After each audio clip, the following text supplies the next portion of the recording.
Phoenix Down Radio is on the air.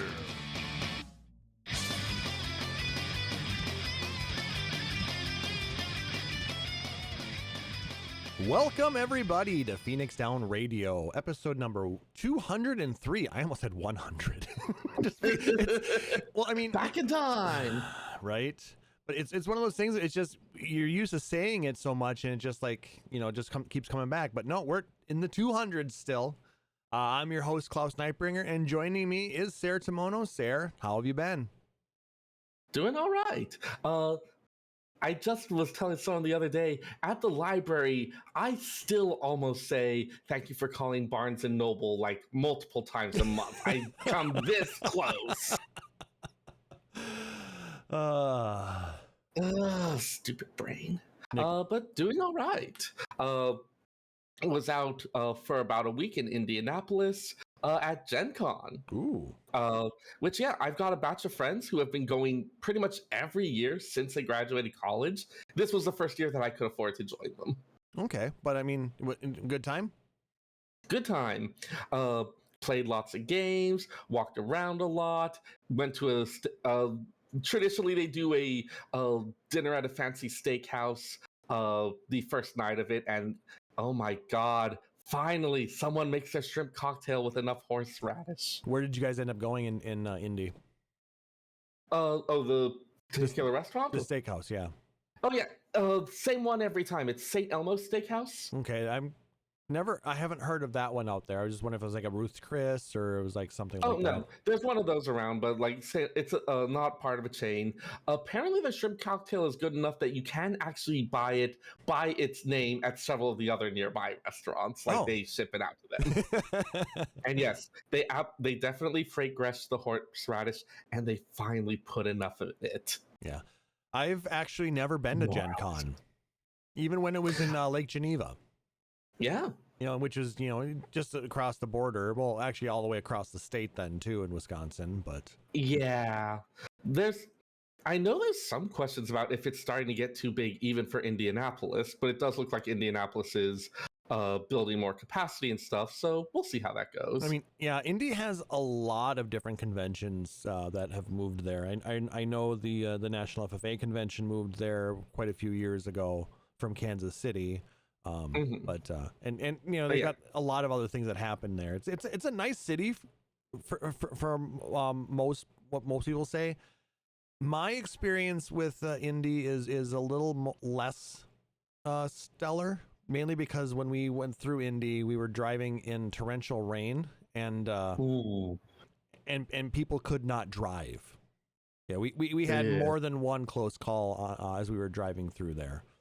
But that's scary. I eventually want to go there and see hang out and see what it's all about. But it's a very big city. Oh yeah, apparently Gen Con is like one of their they do have a lot of different things as you said, but apparently Gen Con is one of their big money makers, big events for the year. Even with all that, yeah, I mean when you bring in that many people, for what started as a celebration of Dungeons and Dragons and then evolved into a huge board game community event. So, and lots of exclusives, releases of new games. I actually got a couple pieces of info about a particular favorite series of mine from one of the booth folks who told me about a little bit about some of the upcoming stuff they're working on for it. So do people cosplay at Gen Con? Oh, they do. Not quite as much, but there is a cosplay parade. I did get a picture of someone who dressed up as Laios from Delicious in Dungeon. Okay. I ended up not seeing the rest of the cosplay parade because I ended up going and taking a nap at one point. I am not used to travel. No, it especially when you're going the opposite way. In that case, you had to go. You went from west or Pacific to Eastern. Yes, I did. So yeah, that's 3 hours. That's not fun. Yeah. My shoes are not so good for walking as I thought. So it was a thing. Might I suggest some Hokas? I had a good time. I know what to do better next time because I do want to go again next year. Excellent. And I hope you have a good time with it. Yeah. At least I didn't suggest Next year I might be able to get the library to pay for it. I was going to say, at least I didn't suggest you wear New Balance. Though I swear to God, Hokas are becoming the next New Balance shoe. I'm actually seeing a lot more of them out there. A lot more people are wearing them because they are freaking comfy. Interesting. But no, like I said, it's been a month since we've had the podcast going. 2 weeks ago, I was at a concert. We went to go see the Foo Fighters, and that was quite fun. It rained during some of the show. We were right under the there was like a shelf above us, that was kind of blocking most of the rain, except directly above me, there was a gap and like a crack. And water was dripping down on my head. Oh no! But other than that, it was a good time. Seeing Dave Grohl just rock out was absolutely insane. The Pretenders were also there, so it was a kind of a real fun show. The night before that, we went to Fogo, and we had some Brazilian steakhouse going on, and it was very tasty. Ooh. And never been to a Brazilian steakhouse. I really want to do that one of these days. Oh, it's fun because you get it's all, at least a lot of them are all you can eat, and you get this little disc that's green on one side, red on the other, and you flip it over if you want more food or not. Eat everything. Got it. And Nick Nar was there the first time that I actually went to a Fogo when we went to Distant Worlds back in, God, it was 2016, wasn't it? Or no? Yeah, time is weird. 2019? But anyway, it was tasty. I enjoyed it. Good times. Other than that, it's been working way too much, but we're getting prepped now. Next weekend, Ein is going to be running in the Corgi races. All right, you are required to take pictures. No, you're required to post the pictures. I assume you're taking pictures anyways. I might be a little busy because we actually have to be out there when our dog is running. So she's going to be on the starting end, and I'm going to be on the finishing end. So he's going to run towards me, and we're hoping to draw him in so he runs faster. But there will be video. You'll be like, eventually. Who do you love more?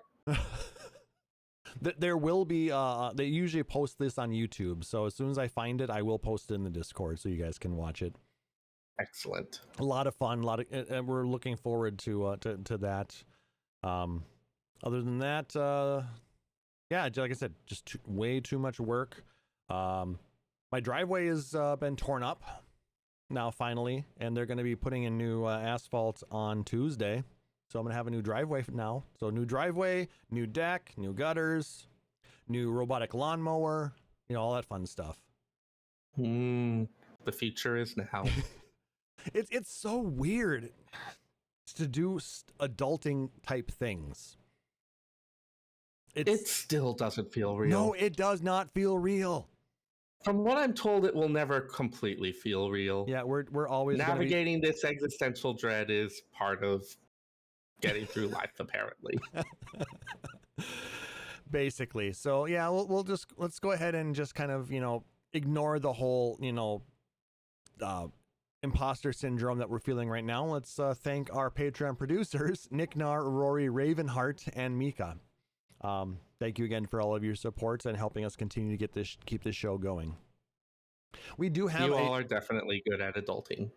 Probably, or at least good at making us feel good about the thing that we're doing. So I'll take that even. You know what? That's close enough. So lots of gaming community news to discuss today. Starting with Final Fantasy Pixel remasters are getting a wide retail release, or maybe this would be technically a re-release.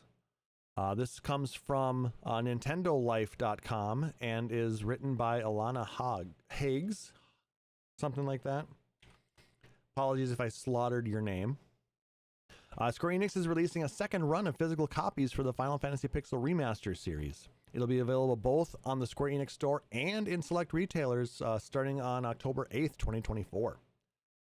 Called the Final Fantasy Pixel Remaster Anniversary Edition, this new retail version comes with a sticker sheet, ooh, and is available to pre-order at the Square Enix store in both North America and Europe. As mentioned above, however, this new physical version won't just be exclusive to the Square Enix store this time around, thank God. Retailers will also be selling copies of the Anniversary Edition in store. Square Enix hasn't specified particular stores yet, but you can check in with retailers to see if they'll be getting it in stock. Fans have been begging for Square Enix to re-release the second wave of physical versions of the Pixel remasters since the games launched on Switch and PS4 back in April 2023. It may have taken over a year for it to happen, but hey, that second wave is coming, and without the caveat of being locked to one store. What are your thoughts? Distribution is such a pain in the rear. I get why they might prefer to just do this distribution on the Square Enix store and call it good. Like trying to make the deals about how many units, shelf space, all that fun stuff. But you know what? I get why so many people have, like, it's the same reason so many people go for forming an internet business. Like, I get it.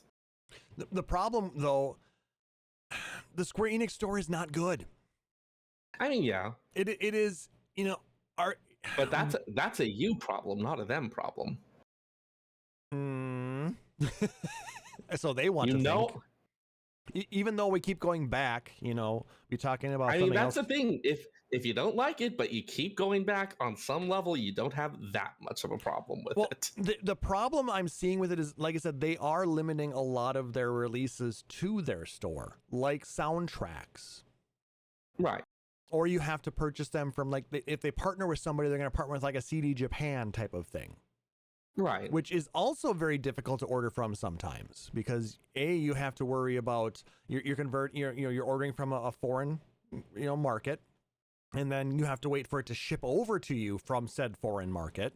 So which adds a lot of time on that. You know, you have to add a minimum of a week on top Klauss, of that. I'm going to tell you something that might be difficult to hear. Maybe as Americans, we're not their most important market. But damn it, I want to argue. Also, I don't know how else to tell you this, but Beyonce is black. Okay. There's a great SNL skit about that one with white people freaking out about finding out that Beyonce is black. Oh, I guess I'm not familiar, so. No, it's just a thing. It's like okay, American, white person. There's a lot of things we need to go over here. Yeah, I know, but I think you can understand where I'm coming from with the Square Enix store. I get it.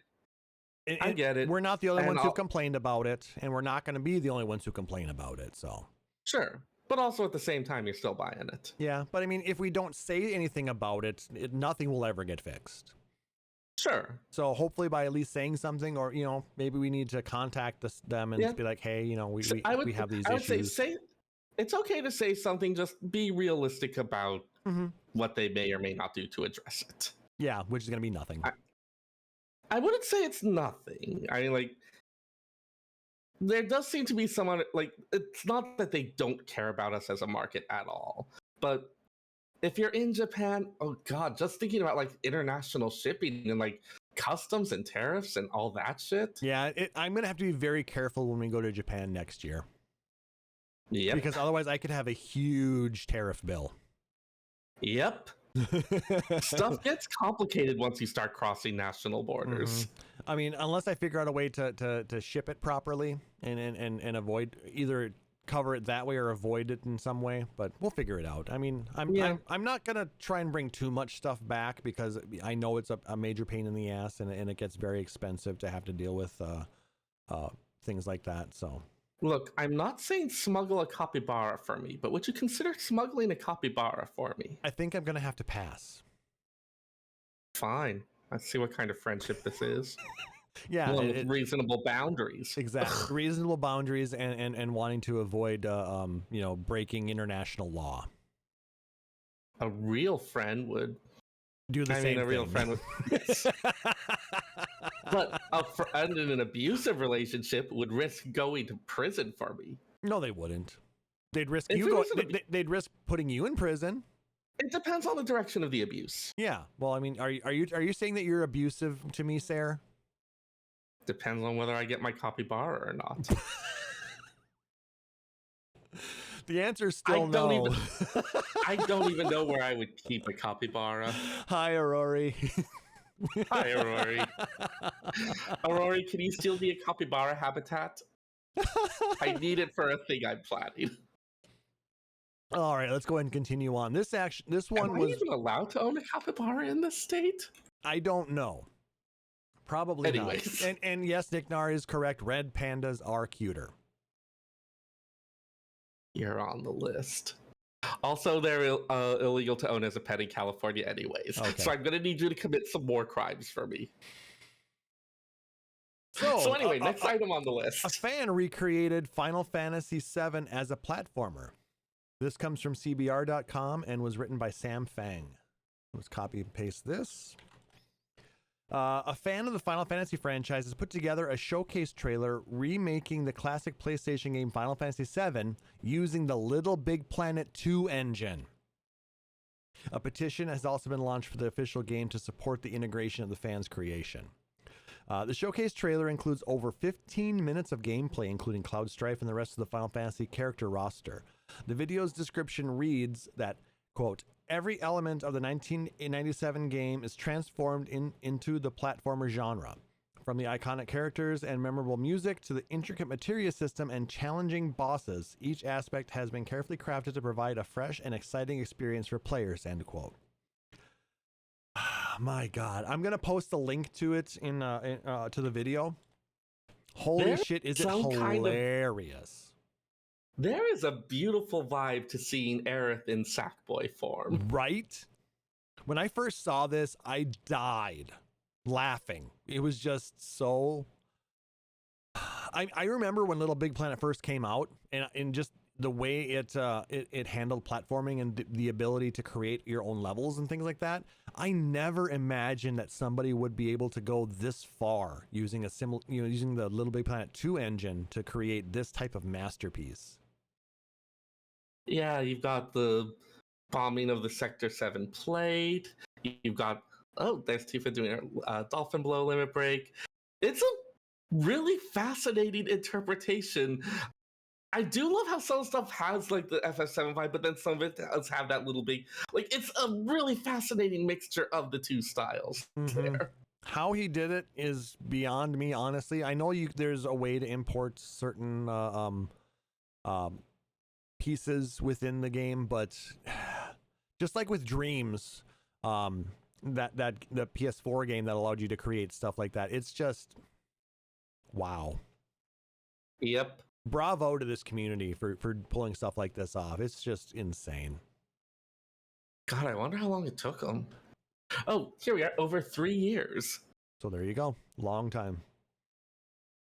And it notes that my dream is to see this included as a minigame in part 3 of the FF7 remake trilogy. Now, we know that's not going to happen because it's using a different game's engine.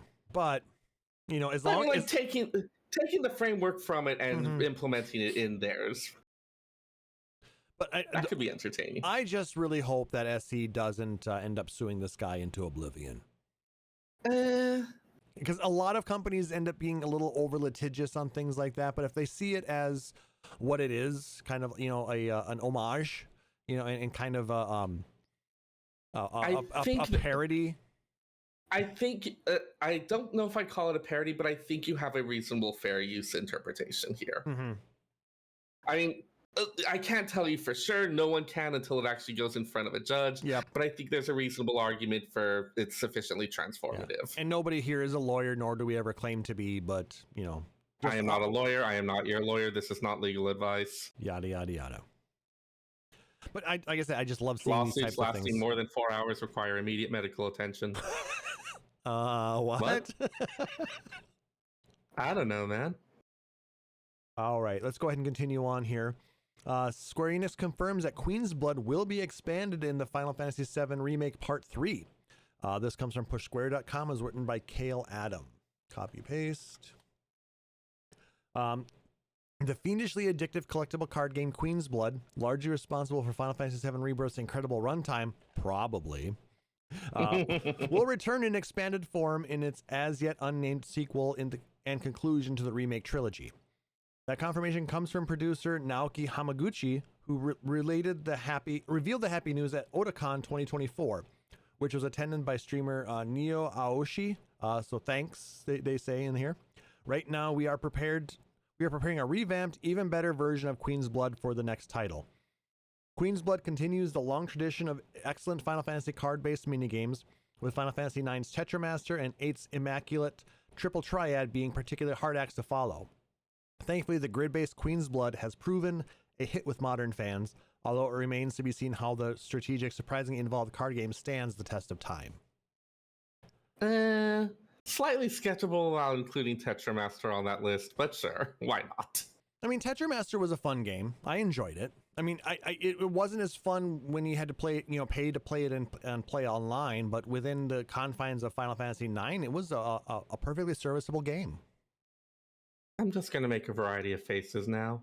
I mean, it's not as easy to play as Triple Triad. I mean, that is a very simple game. But with it, it's simple to learn, impossible to master. I'm just going to keep making faces, and you can keep going. You know what I mean. I am well aware of what you mean. See, this is why you need to be watching, so you can see all the skeptical and grimacing and what the hell are you talking about, Klauss faces, that I'm making right now. Podcast listeners, we love it if you can join us at twitch.tv/PhoenixDownRadio every other Saturday. Yes, that was all just a way to put a cheap plug in. I just improvise. I'm getting better at improvising. Thank you. It's all good. That said, I am kind of curious. So, given that they've had with each one, you do get the bonuses, but you're not required to be loading in a previous save. So, I wonder if there'll be something in world where it's like, oh, hey, it's the new edition of Queen's Blood, and that's why you can't use any of your previous cards, or some type of excuse for that, at least. Yeah, we'll have to see. I know, like I said, as far as linking Queen's Blood Series 7.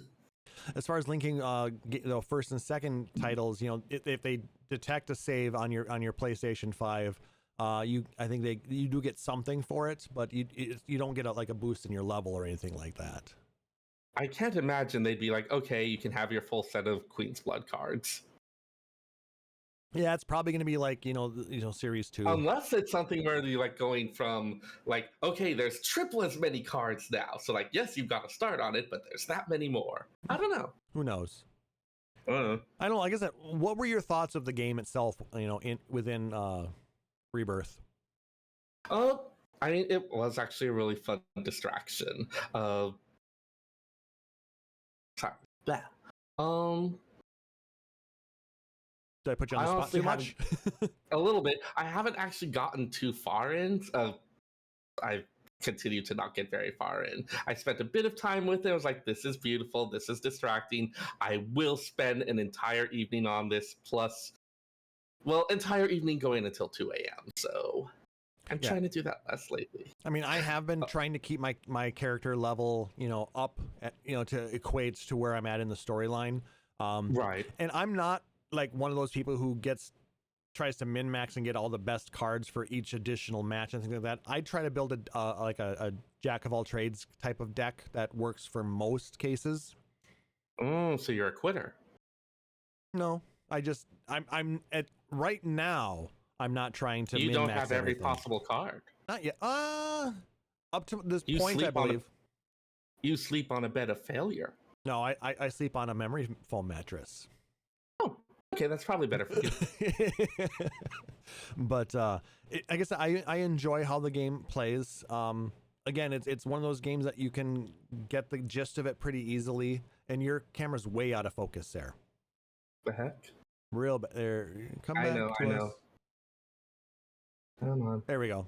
Okay, that'll do. Okay, but it's one of those things where I know there's a lot more strategy involved and a lot more nuance than I'm using, but I guess I think it's a pretty well designed game, and whoever they have creating these games over at Square Enix, they're doing a pretty good job.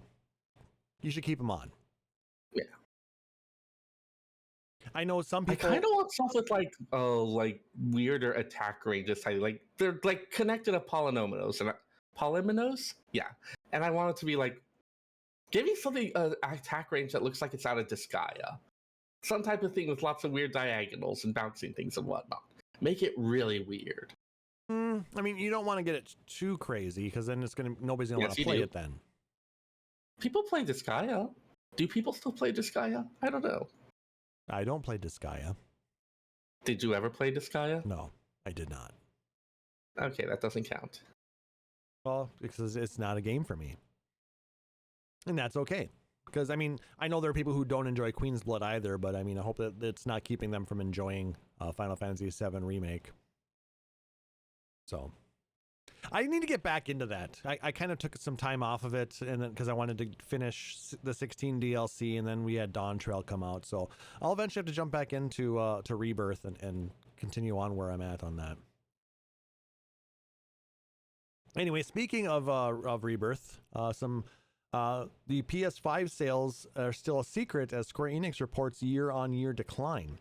This also comes from PushSquare.com and was written by Robert Ramsey. Square Enix has released its latest earnings report, and unfortunately, those still wanting an official sales number for Final Fantasy VII Rebirth will be left disappointed. The sequel's commercial success remains shrouded in mystery while the publisher reveals a year-on-year decline for game sales over the most recent quarter. That 18.4% decline doesn't come as a huge surprise, though. This time last year, we were just a month or two removed from the launch of Final Fantasy 16, and the Final Fantasy Pixel Remasters had hit PS4 in April. Even if Rebirth had turned out to be a sales titan, Square Enix still wouldn't have expected it to make up the difference months after its release. To be fair, the publisher probably won't be too concerned with this sales dip anyway, as it still managed to record a profit. However, this is largely attributed to the company's rather aggressive restructuring, which saw it cut a whole bunch of in-development projects loose worth around 112 million yen. No, pounds, sorry. So, which, about $140 million? Give or take? Yeah. Numbers? Yeah. Yeah, I don't know if we're ever going to get official numbers for that. Like, unless it's something that's especially good, they might prefer not to release it. Yep. And related to that, I'm actually going to skip a couple stories and we'll go back to them in a second. But Final Fantasy XIV is the load-bearing MMO helping SE stay profitable. This is from PC Gamer and was written by Tyler Culp. In the latest earnings report, Square Enix says net sales and profits of its MMO games are one of the only things going up compared to the previous fiscal quarter. MMOs made up 68.4% of its operating profits, while its mobile games made up 31.1%. Interestingly, these numbers don't even include 14's latest expansion, Dawntrail, which launched just last month. It seems like the usual lull before an expansion didn't affect a 12-year-old MMO all that much, and I wouldn't be surprised if the next quarter sees the profits go up even higher. In fact, Square Enix's MMOs have been doing well for a while, especially after the success of 2021's Endwalker expansion. They made a profit over the course of its last full fiscal year, ending in March 2024. Square Enix highlights Final Fantasy XIV and Dragon Quest X as the main games in the category. So, hey, at least 14 is keeping Square Enix afloat. So, and that's kind of been the case. That's kind of been the case for a while. Very far cry from the, oh, hey, it's the one that's dragging us down because of its initial flop launch. So, good job on that. Yeah, I mean, it's nice to see that, you know, since they re-released the game and it's been, you know, we've all been still in it. I mean, we still have, you know, just a huge community, and more and more people are getting involved with it. I think they're over 30 million accounts now, 31 million, something like that. Right. It got a lot of people emotionally through the pandemic. It did. I mean, it's no Animal Crossing, but it's done a lot for a lot of people. So we did a lot of things to survive back then. Wait, what? But yeah, I mean, it's nice to see that at least, you know, well, I mean, when you think about it, the game's bringing in, you know, on average, you know, you're paying what, $11-12 a month? Sometimes more. I mean, I know it's not as necessary, but I know some people have multiple accounts, multi-box, or even just additional characters. Like, I do know someone who has, as of this count, I believe about 24 different characters for roleplay. Plus, the Mog Station still does a fairly brisk business. Oh yeah, I mean when you're selling all those glamour items, minions, mounts. For a player base that is all about the this is a great dress up simulator and we love it for it. I mean, glamour is still the end game. Oh yeah. I mean, we've been making that joke since 2015, but it's not a joke. It's still the end game. It's not a joke. Well, some people see it as 100%. A joke, but...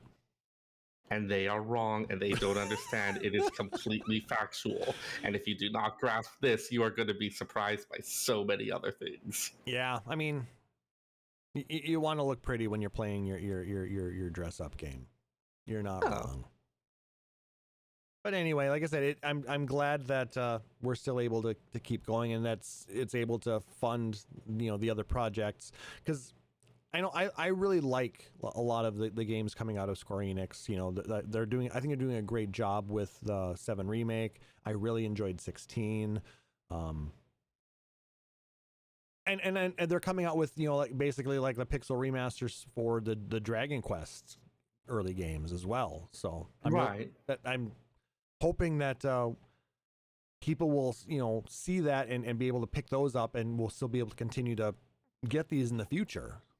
But the video game industry right now is really in a different place than it was a few years ago. It's really the landscape is changing there, and it's kind of scaring me, to be honest with you, as far as go ahead. I mean, like, a lot of it is those mobile games can be big cash cows, but then also people sometimes move on from them just as quickly. I do wonder, if you've got the fact that 14 has had as much staying power as it has, feels a little bit weird. Well, I mean, a lot of it's attributed to the fact that it's got a great story. Right. And that's really helped a lot. We could point to reasons for it, but it still feels a little bit unusual in a lot of the mobile and MMO market. People tend to it does feel like there's a lot more of hey, here's this new thing. Hey, it stays popular for a bit and then people move along from it. So having this kind of enduring thing, it's great, but if you don't necessarily know why it's happening, it can be okay, how long can we keep counting on this? Should we be putting our eggs in this basket? Just from a planning perspective. If you look at the two big MMOs over the last 20 years, you're looking at Final Fantasy XIV and World of Warcraft. Both of them are premium MMOs, which means they have a monthly subscription, and they get constant game updates. Not only things to do in game, but there are quality of life improvements, there are graphical improvements, there are we had a full graphical engine revision. We've had 2 in 14. True. So, but they were a good decade apart, so that's fine. Not quite a decade. It was Stormblood, wasn't it, where we got the first one? Was it? Yeah, it was Stormblood that we got the DX12 release. I mean, technically there's been 3. Well, yeah, when you go from the original to A Realm Reborn. Exactly. Well, that wasn't really a graphical improvement. That was a system running improvement. They completely overhauled the graphical engine as well. But the quality of the graphics actually went down. They did it. It depends on how you define quality in terms of run speed and the like. I'm being a pedantic little whatnot. Don't mind me. I mean, you don't have a 12,000 polygon pot anymore. God, those planners were fucking gorgeous. They were, but when my computer was a heater in winter, but they were gorgeous. Yes, when your computer starts fire when you load into Ulda, and it's not because of the ERP. I saved so much on heating; it was so toasty. All right, let's continue on with more Final Fantasy XIV news. Moonfire Fair is currently on, and it runs until August 26th. Let me copy paste this from the Lodestone. So our favorite summer event is back, and everybody say Uchi Washoi! Uchi Washoi! I feel like I maxed out some sound levels there. Nah, we'll fix it in post. Don't worry. Yay! The quest is super quick, kind of funny, but and you get a new emote and a new furnishing item, and you get the return of the jumping course. The Eorzean Nimble Warrior. Jumping course. Yes, that. I actually made it to the top last year. I'm thinking about doing it again. I think I made it. Last time I made it to the top was the first time it came out. I haven't given it that much. They added some height to it since the first time it came out. Did they? I'm pretty sure they did. I'm pretty sure, like, after the first time, they did add a couple things to it. No, wait, second time. Because, when they brought it back, then they expanded it. And then, because it went a lot higher. I did do that when they first added that piece of it. But I don't think they've changed it since then. Not so much, no. This is in its complete form. Fourth or fifth time that's come out now? God, how long ago they are? I think it's like at least the fourth, maybe the fifth, because it seems to come back every year now. I mean, it's cute, it's fun. Even if the quest doesn't revolve around it, it's easy enough to add to. Looks like. Was that 5 years ago? When it first came out? Looks like it, if I'm looking right. Yeah, wasn't it Stormblood? Wait, no, possibly 6 years ago. Okay. 2018, according to this stuff. That would have been Shadowbringers then? No, Shadowbringers came out in 2018, didn't it? Yeah, okay, actually, yeah, just before Shadowbringers came out, or just around the time. Okay, so it was at the end of Stormblood. End of Stormblood started Shadowbringers. Okay. It's just been so long. I mean, and a lot of these expansions still seem like the new expansion. It's so weird. Well, I mean, like I said, I'm thinking back 8 years when we were at FanFest, and I mean, there was the meme going around where it was like the illusion of choice. It's like, I hate Dawntrail, I love Dawntrail, both leading to another 2 years of Stormblood discourse. I mean, a lot. We'll talk about it a little bit in the discussion as well. But I mean, people are comparing this one to Stormblood. Yeah. We'll get to all that. Exactly. Continuing on, Final Fantasy 14 will be at Gamescom in just a couple of weeks here. Let's go ahead and bring this up. So, starting on, they'll be there from Wednesday, August 21st till Sunday, August 25th. There's going to be a booth there where you can win some cool stuff. There's going to be a battle challenge featuring a fight against Valgarmanda with the I Beat Valgarmanda shirt, which I will not be able to get because this is over in Germany. So anybody who's over in Germany who's going to be attending and you want to send me a shirt, I wear a 2X in American sizes. So I don't know how big that is in European sizes. But there's also going to be a new player area. So if you're looking to start your adventure in Final Fantasy 14 or convince friends to join, you can go to the new player area, which they've had at a lot of their different events where you can jump in the game, take a look at it, and get a free copy of the starter edition. Looks like the attendees at this one will get to check out Snowcloak. A little bit of a fun, still relatively early on dungeon. Mm-hmm. I mean, it's early on at this point. Yep. That was from the first patch, wasn't it? I think so. Right after A Realm Reborn? I believe so, yeah. Yeah, I think it was in the first patch there. There's going to be a few shows as well, events. Yoshida's going to be there, and he's going to be doing the Valgarmanda trial on stage for the audience on Thursday. He's also going to be helping or showing off Trial Roulette, so you might have a chance, if you're in attendance, to play with Yoshida on Friday and Saturday and Sunday. To see if you can fight with him and defeat your whatever trial you end up in.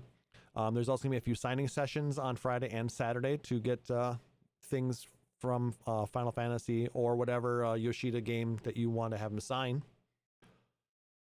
And then there's going to be a panel, Why Are You or Your Friends Not Playing Final Fantasy 14? On Saturday, August 24th. You can bring along your friends to this panel if you want to convince them to finally start playing 14 with you. For all our existing fans, we also have a Q&A session planned. So be sure not to miss the opportunity to ask Yoshida the things you've always wanted to know about 14. That's kind of neat. Yeah. They're also having a panel with the German localization lead, talking a little bit about the German localization. Which that's always nice to see as well, you know? Yeah, I'm looking forward to seeing the details that filter out from that, honestly. I know each of the localization teams, they all work together. There's not one single one making the master script. So seeing how each one contributes and then builds on the work of the other is always really fascinating. And I'm definitely looking forward to hearing the details on that. And if any of our listeners are actually planning on attending Gamescom, there is actually going to be an event, a fan celebration, where they only have 500 tickets available for it. There's a link on the Lodestone to where you can purchase tickets if you want to join in. So I'm probably just going to check out the coverage after the fact. Maybe catch some of it live on Twitch or wherever it's broadcast potentially, or just read up on it afterwards, because I don't have plans to travel that far, at least not yet. So that'd be a bit much. Yep. But if you're a little bit closer, you know, Seyrr, this is a lot closer to you. They're also going to be at PAX West. Oh God, I do not want to try to get tickets to PAX like ever. Yeah, I've heard that it's a madhouse. Very difficult. And this is this the one that's in Seattle? Yes, that's the one that's in Seattle. It's in Seattle, August 30th through September 2nd. So the week after Gamescom. You've got a lot of the similar types of things, cosplay photo gathering, as well as a Dawntrail themed photo spot with Urianger showing off the big guns there. Yeah, I want the bag that you get from the Valgramanda challenge, though. Yes, they are showing a double-sided canvas tote bag, where one of them is your nice standard beige, but with a glorious... I'm here for tacos. Yep, some come for adventure. I'm here for tacos. Which, I mean, legit. I kind of want a taco now. I just had dinner. But was it goddamn tacos? Game. It wasn't tacos. The this big goddamn fat game making me want tacos. Oh. Yeah. Various other giveaways, merchandise. The bucket hat is kind of fun. It's not usually my colors, but part of me is wondering if I'm a guy who could be a guy who wears bucket hats. I've also wondered if I could be a guy who wears linen shirts. So I don't know. We can start calling you Gilligan. Okay, marking that one as a no. Okay, little buddy.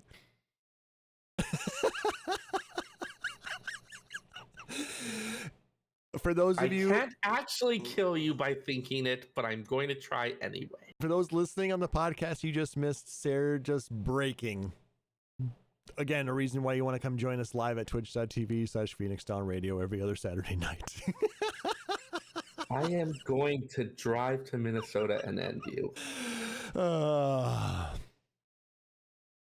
But hey, we're just proving to the nation that a collaboration from California and Minnesota can really get along well. After I murder you. You love me and you know it. I love your screams of agony. Nah, it's fine. It's fine.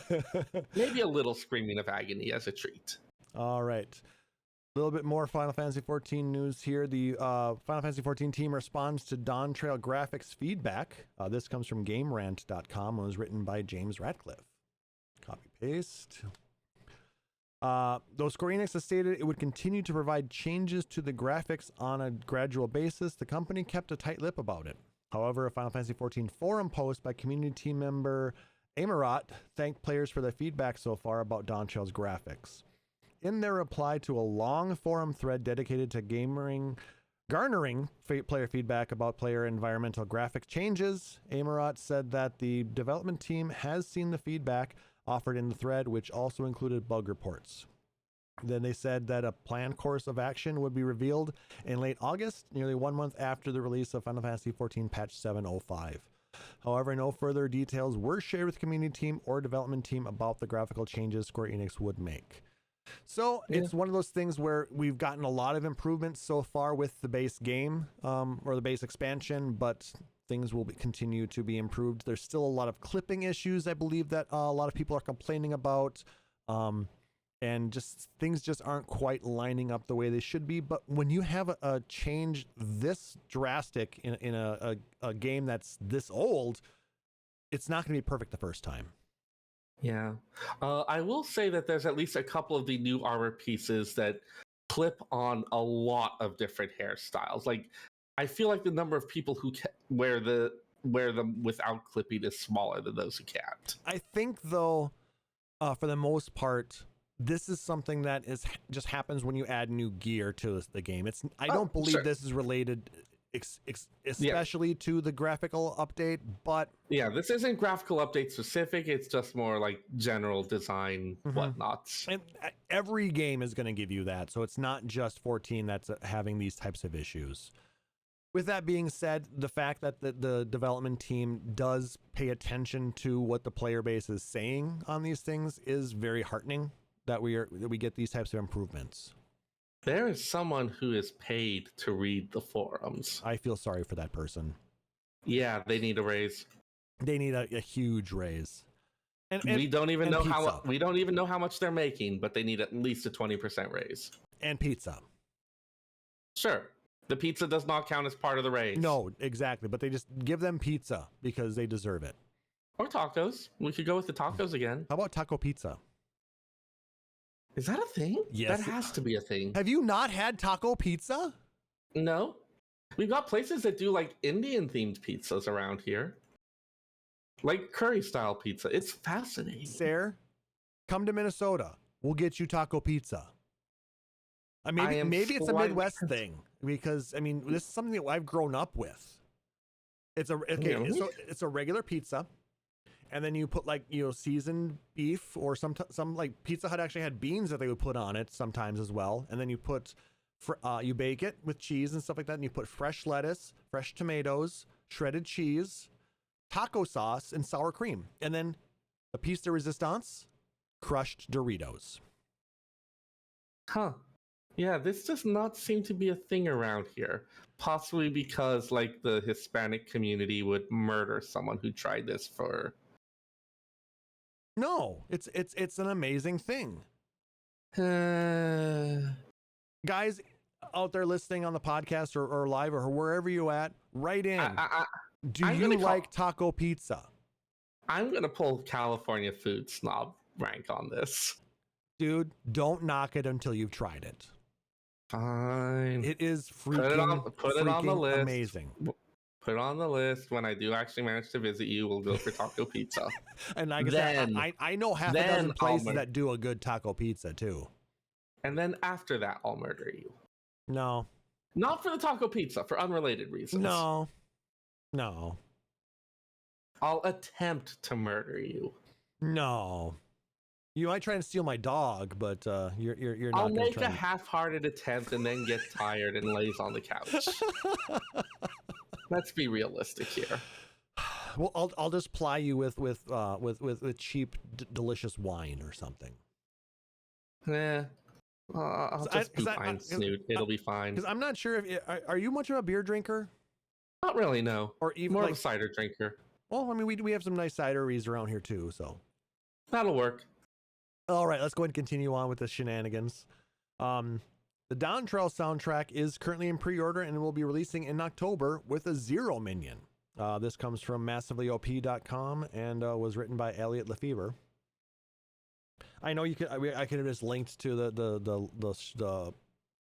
the item page on the Square Enix store, but I have it. I still, even though I bought the damn thing from the Square Enix store, I can still be angry.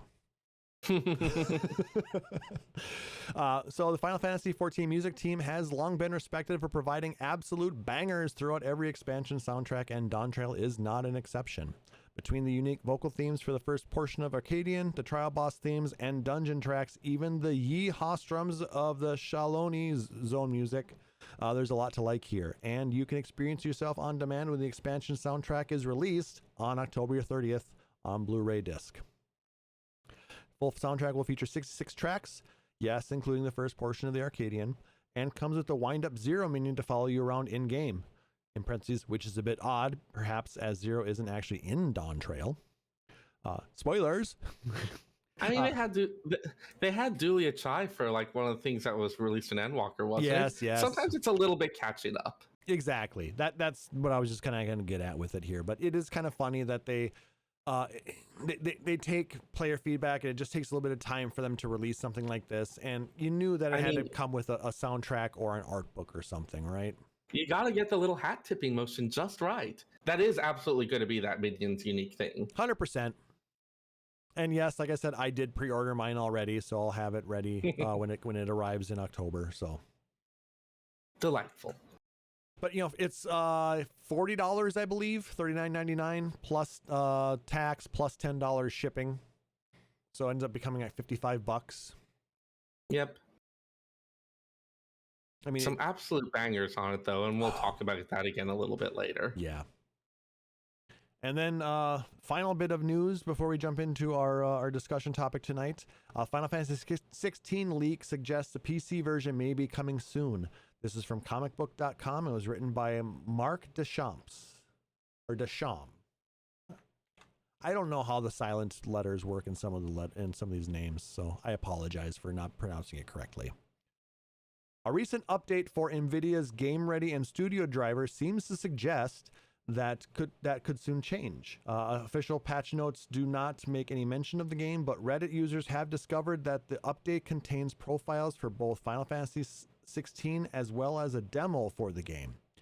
This is already fueling speculation that an announcement from Square Enix could come soon, possibly at Gamescom later this month or at Tokyo Game Show in September. NVIDIA, you've been leaking a lot of stuff.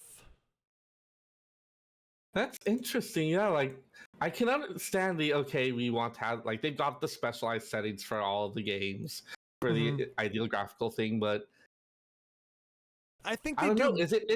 They do graphic driver updates often enough to where I don't think they need to include something that's still a year out. I mean, that's the thing. It could have been that originally it was going to be like sooner or at some other point.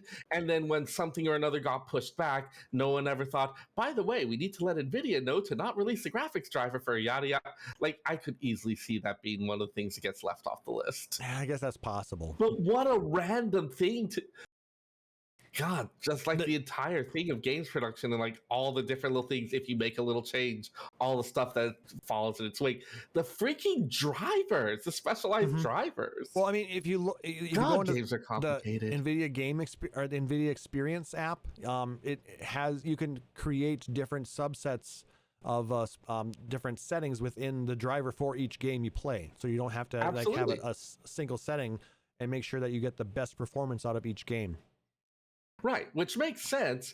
Just that feels like so low on the list of details that I would be concerned about if I was like, okay, we need to push some stuff back a bit. I think I could believe that this was something that you reach out to before even the initial release because you're getting this stuff going early, and then it just gets lost in the weeds somewhere. I think a lot of companies are still getting used to this whole different settings for each game because it's only been out for a couple of years, I think, to where NVIDIA and AMD and even to just maybe a smaller extent Intel have these different profiles for games like that. So maybe they're not remembering to say, hey, we're not releasing on this schedule anymore, please update your drivers accordingly. Right. Pretty wild. I don't know, but yeah, it's just the fact that we had that huge NVIDIA leak, which wasn't part of like just a normal driver update. That one, I believe, was actually a kind of like a hack, right, where the information was disseminated through that. And I mean, like, a hack is one thing, but this was like an actual. It does also put me in mind of the whole thing where like people would get an early idea of what was coming out from what trademarks get registered or copy, things like that. And they're still doing that. Which I mean, like, as much as you want to keep stuff close to the vest, there is some stuff in the background you need to get moving. So, it's just, God, the information warfare on this is fascinating. Anyways. Yeah. So, with the bit of news out of there, I am going to go and throw this out for everybody. Spoiler alert. Oop, that didn't work. I thought I was trying to do the megaphone thing on my with my sounds. Why is it not doing its thing? Nope, that's not it either. I'm trying to get used to these buttons again. So, anyway, spoilers. Oh. Spoilers, guys. Spoilers. We are going to be talking about Dawntrail spoilers. You think we might rehearse some of this from time to time, Nope. but nope. Nope. That's not how we roll here. No, like I said, with everything, with the way everything is going for us, honestly, it seems like I throw these things together real fast, and I'm like, "Hey, Seyrr, can we talk about this?" And he's like, "Yeah, sure." So we do it. I am supremely adaptable. Occasionally, this is a problem. Well, I mean, with this one, I figured, this is going to be an off the cuff discussion. I don't really have a ton. I've been having takes for the past couple weeks. I am gonna, some of them involve other people stop being stupid, but I am going to link a Reddit thread that I am going to kind of be referencing a little bit.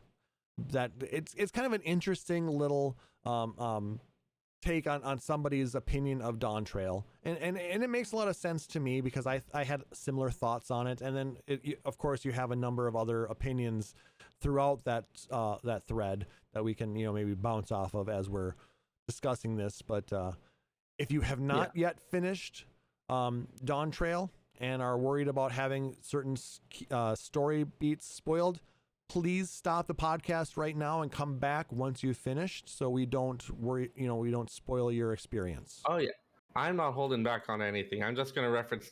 I am going to be talking, assuming that you've gotten through the entire MSQ, also various side quests, the role quests, also the raid series. I have not touched raid series yet. I've only done one of the job quests so far, but okay. So I'll leave off the raid series and the jobs. I'll talk a little more in generalities. Sorry, I'm taking. Just heads up for those watching live. It looks like I'm having some internet issues again. So it's not you, it's me. Sorry about this. That means it's you. He does think you're special, but he wants to date other people. Okay, it looks like it's passed.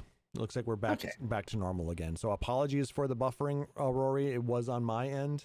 It should not affect the podcast listening experience, though. So if you want to come, still gonna forget your birthday. When's your birthday? See, who are you? Did I? Oh boy. So anyway, okay. So Dawntrail. Supposed to be summer vacation for the Warrior of Light, right? No. Yeah, that is how it's initially pitched. And in fact, when I was doing the final fight, Spender, who came along with me, he had finished it a little bit earlier, made sure to shout a couple times in party about how I'm supposed to be on vacation. I'm not even supposed to be here today. I bet you Dante Hicks on a Hyperion server had a field day with that. Yes, I know them. A little bit of a pitched as a bit of kind of like a lighthearted after this decade-long grand story, a little bit of a kind of reset, toning down of things, starting off as a bit more lighthearted. So yeah, different writer from the writer who had done Endwalker and Shadowbringers. And while it was a fun story, I do feel like that kind of showed there. Top line summary, I guess I would say, is that there's a lot of fun parts, and I don't feel like they all necessarily gelled super well with each other. Moose described it as being something where the things were fun, but the whole was a little bit less than the sum of the parts, just because some of the stuff didn't always seem to mesh well. You seem to have some tone shifts, some points where it didn't quite know what it was trying to be. And from my side of it, I think they kind of took the easy way out of some of ending some of the stories. They didn't go in depth on certain things that I wish they may have. Some of the resolutions. That I would be careful about, just because we just have finished the 0.0 patch. Like, we're going to have the after patch content. No, I know. So saying that there's hanging stuff, some of that is going to be wait until we see what we get in the after content. Yeah, but I mean, you don't understand where I'm coming from there. It seems like the resolution came very easily when maybe there should have been a little bit more in depth or involved of a quest line potentially. I understand that you don't want to get too much in the weeds, especially when you're looking at some very mundane things, because let's backtrack a little bit and let's talk about where we end up going. So we're back in Charlayan, and we're called to the students of Baldessian because Kryl finds this old letter with an earring in it, asking for her grandfather to go to a land across the sea and investigate the city of gold. I don't know. I'm going to actually ask for the moment. Well, okay. Let's do this in really broad strokes, so rather than go too into detail on any one thing. So it does start with us coming to Tuliolal, getting a feel for the city, which, first note I'm going to make about the music, I was not expecting kind of a jazzy, swingy, big band feel to it. Yeah, but before we even go that far, I mean, the reason we're brought over there is one of the children of the ruler of Tuliolal, is looking for help. They are currently in a little bit of a fight, contest, I suppose would be the better word for it, to who is going to succeed and rule after their father retires. This was something that we got introduced to in the 655 patch, because we are in 7 patch. Yeah, 655 with the introduction of Wook Lamont. From the beginning, very clear that this woman is our shonen hero protagonist. Mm-hmm. This was one thing that I saw brought up a lot in the discussion. There was some question as to, like, are we getting to be the Gloria, like, why we're taking a back seat. I saw this a bit more as the Warrior of Light having established themselves. And interesting to note, plenty of people in the New World haven't heard of us, have never heard the term Warrior of Light. So getting a little bit of a reduction to just like, okay, we're a random adventurer, and then eventually we're a random adventurer who's helping out this candidate for the throne. Mm-hmm. But nice little reset on that. But in this thing, like, we're an accomplished adventurer. We've done a lot. Moving on to kind of, we're acting as a mentor for someone else. Which I appreciated that. Yeah, like, we're not I felt like we're not the protagonist of this one. We're the deuteragonist, this kind of the secondary protagonist. Wook Lamont is the lead character here. Yeah. But I mean, like, again, for if we've established ourselves, we've kind of on a certain level, like, we've told our main story there, and so now it's a bit about like passing on our ideals and training the next generation. And mainly just we're there to keep them out of trouble, offer advice, and maybe back them up if they need assistance fighting anything, protect them, make sure that they can proceed with this challenge is kind of how I took it. We're kind of like a hired gun in that aspect. I kind of compared it, although it was kind of treated as a hired type thing, we do see that some of the other candidates, like one of the other candidates does hire some of our companions as his own backup. Because they knew them from the studio. Yeah, we have a candidate who was educated in Charlayan, very into Charlayan improvements, bringing Tuliolal into the modern age as he envisions it. And then we have the trueborn son of the current ruler, who only wants to rely on himself, and I think begrudgingly brings along a magic user for support and maybe a little bit of advice, because they're quite a bit older. I want to say that they maybe were even an advisor for Galul Jaja. Yep. But they also had their own interests in mind, which became kind of apparent very early on.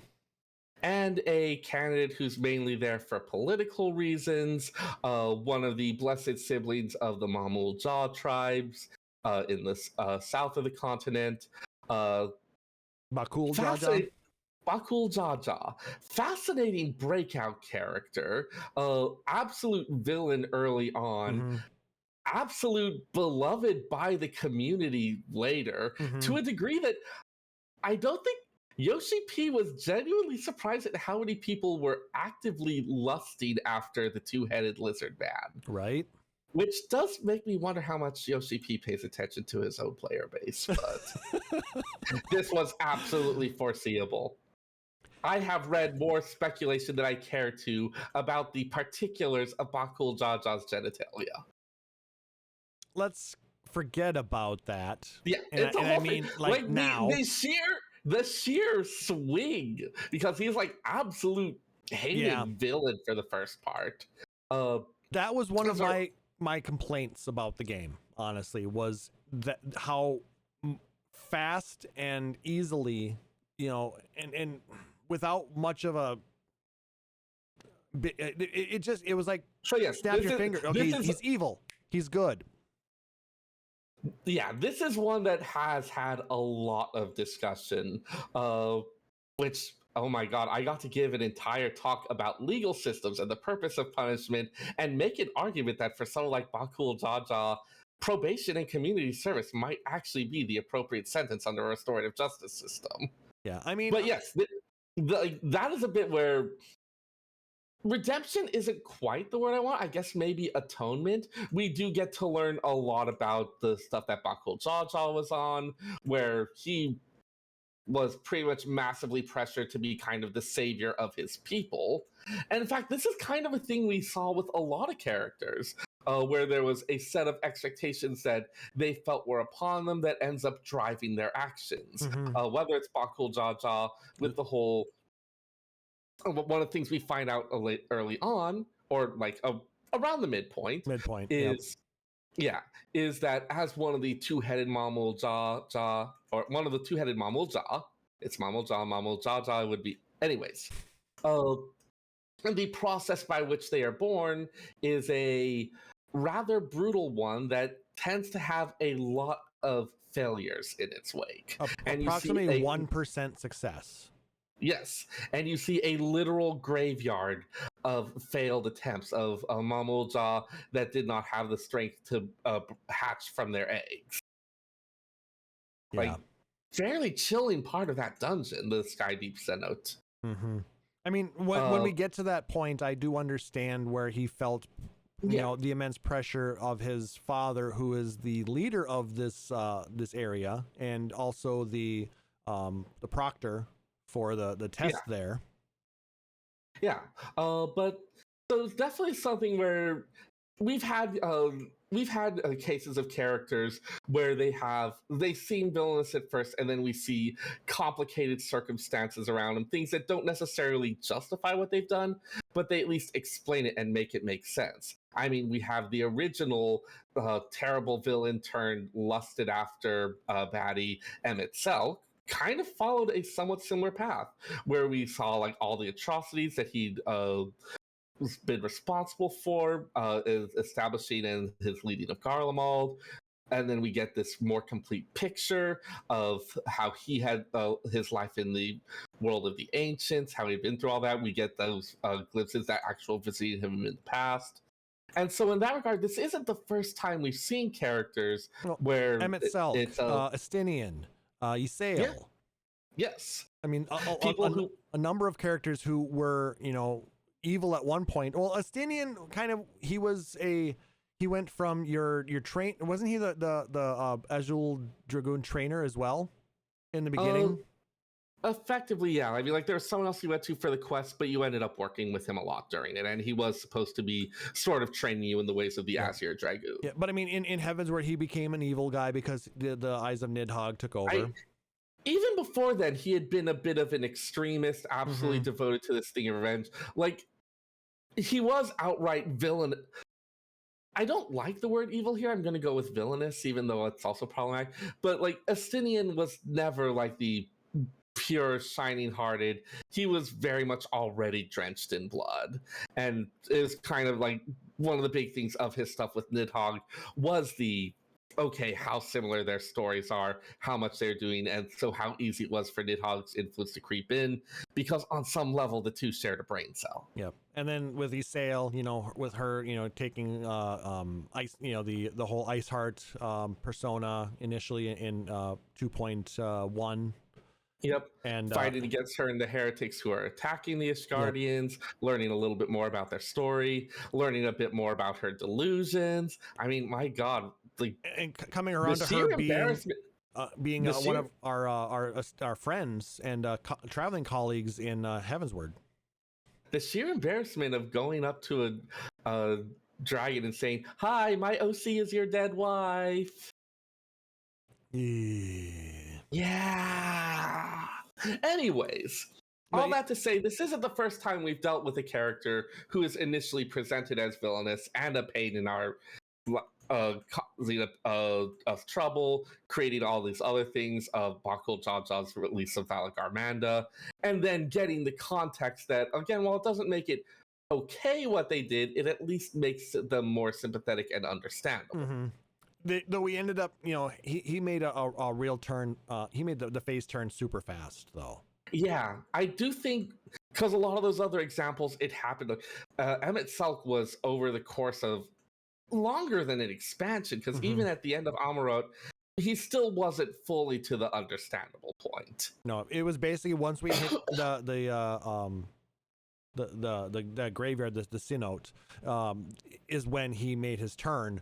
And we were able to, he was basically then on our side and wasn't going to, stop us from, doing what we needed to do here. So, I mean, even went as far as to the point where he kind of, told his dad to shut up. But even though we ended up fighting and completing the task at hand.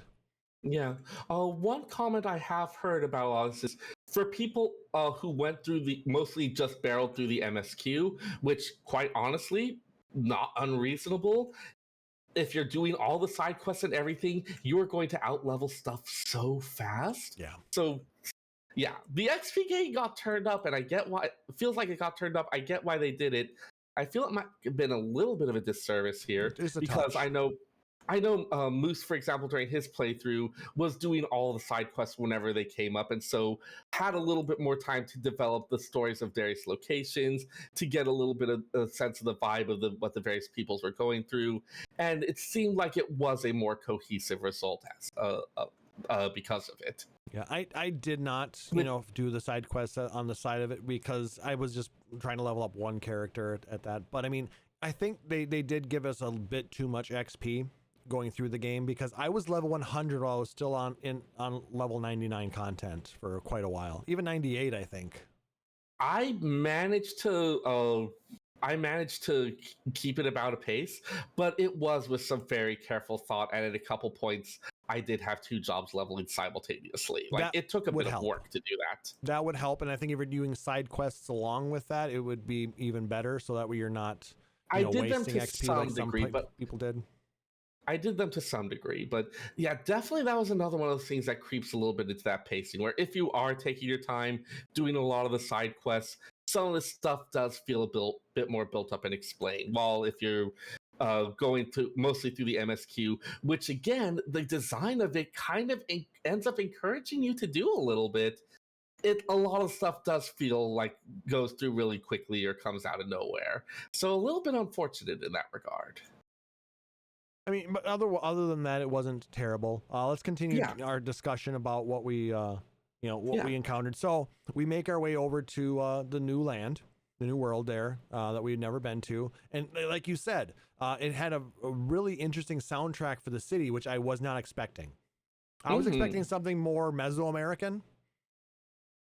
Maybe like with maybe a little bit of a Latino beat, or but not jazz. Not jazz. Yes. It's unexpected. Over time, I actually really ended up liking it a lot, in part because jazz, swing, and also this is one that it came up a lot in discussions of like the ending music, where a lot of people describe the ending theme as being Disney music, to which it's like, oh my God, go to a black church, because that was 100% gospel. And like these are music types that have their origins in the Americas. Mhm. A lot of them actually drawing from like Black culture and the like, Mhm. the jazz and the swing, the gospel. Really interesting choice to do it something that is kind of a The like Western that's style music. yeah, like that was something. If you go with a lot of that older, like, and a lot of the Mesoamerican type stuff, you run the risk of like, okay, well, we've got Eorzea over here being dragged into the Magitech future, and then you've got this primitive culture over here. So giving them some more modern music styles, I feel like actually really did a lot to have a like, no, they're just as relatively modern as us, or like Mhm. they're not like some type of throwback primitive thing. Even if technology wise they maybe not be the same, culturally they're pretty similar to us in terms of how advanced they are, just with different stuff. And I really felt like a lot of the swing and other stuff like that, and that gospel music at the end, really did a lot for that. So I was really pleased with that. Yeah, I think my only negative thing to say about it is it would have been nice to hear a little bit more from like the Central South American style music. Yeah. You know, merengues, bossa novas, you know, something like that. Oh, I'm always up for a bit of bossa nova. I end up playing some bossa nova during the stay and play of my children's story times all the time. It gives things such a nice vibe. But aside from those very small nitpicks, I thought the music was great and it fit the mood and it was a lot of fun. So we're brought over here and we're introduced to Bakul Jaja and the other claimants to the throne. Like I said, her brothers, one adopted, one trueborn, and then Bakul Jaja. And they are entrusted with following the footsteps of Galul Jaja's quest across the lower part of Tulioli or Tural to as he joined the peoples. Yeah, like this is a I know we've had it in previous ones, and Stormblood is one that gets comparison, but this Dawntrail really felt like we had a kind of 2-episode thing. The first one in Yaktural, kind of the South and Central American stand-in, where, as I said, we're kind of repeating this journey. The idea being that Ghoul Jaja, as the Dawn Servant, united a lot of disparate peoples, brought them together under one banner, and so his successor needing to do the same by visiting all of these different communities, all of these different peoples, and doing a trial of some sort, which is actually left up to the communities in question. Something that I think may have gotten missed in some of the discussions, but that's why a lot of these trials differ so much. Each of these peoples is saying like, okay, this is what we need you to understand and get about us for us to feel comfortable with you ruling us, with following your orders. Yep. And I thought that portion of the storyline and quest I thought was beautiful.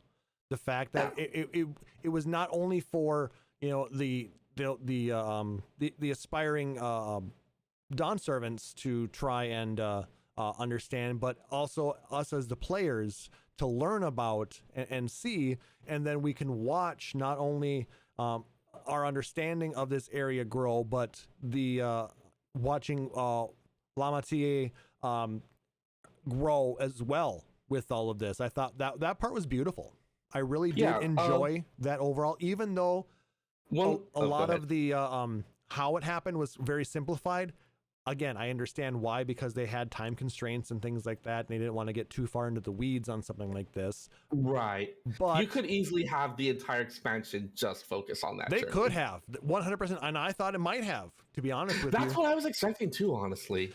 Much like with Endwalker, when it was level 90, when it was level 83, and it was like, okay, we're fighting Zodiark now. What the hell? Yeah. When we got to it's like okay, we're taking the last trial and we're level 94. What the hell?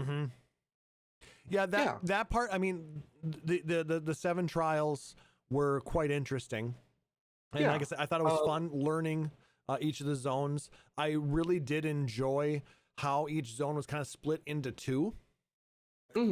So we we've seen that before with some zones, but it does seem like they did that to pretty much every zone in this case. At least the first 3 zones were split into 2. The first 3 definitely were. So you got a little taste from visiting, but then you would revisit them a bit later to get more in depth on some stuff. Yep, and then you would use those times, and I used those times to kind of search the areas, find the ethereal currents and things like that, and then find the quest lines and keep that part up to date so you could try and fly as soon as possible. But what was really cool is it only took 2 quests or 2 of those trials each in order to get through a zone. And get flight there. So, no, I'm sure Chili is still working on getting flight in Endwalker, but sorry, Chili. I also appreciated that, some of the trials did involve solving a problem for them. One did involve combat, though that's the Mammoth one, and that has some other stuff going on with that. But for a lot, like the ones where it was hey, participate in our cultural traditions. The Yakui one also had some combat, because you actually had to fight Gerfelander. Yes. Or whatever his name was, the big giant dude. Gerfelander. He was the leader of the troll mercenaries in Final Fantasy XI. Yeah, I recognize the name. So it's kind of weird. I kept wanting to refer to him as head mercenary, and he's not. He's not in this one. Well, I mean, we got a bunch of people from Besieged. We had Galul Jaja and Gerfelander and... Yep. So, it is Besieged all over again. Yep.